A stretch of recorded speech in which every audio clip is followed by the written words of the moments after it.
సాధించ చరిత్ర అన్న. వందనాలు వందనాలు వివేకానంద, ఈ ధరిత్రిపై చెరపలేని జ్ఞానపు నంద. విశ్వమంత భారతీయ విలువల పంట, వ్యక్తిత్వ వికాస ఋషి వివేకానంద.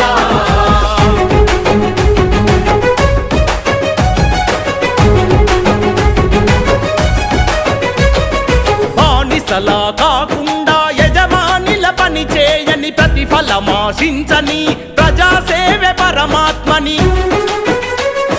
పడిలేచే కెరటాన్ని ఆదర్శంగా చూడమని, మందల ఒకరివిగాక వందల ఒకరివి కమ్మ.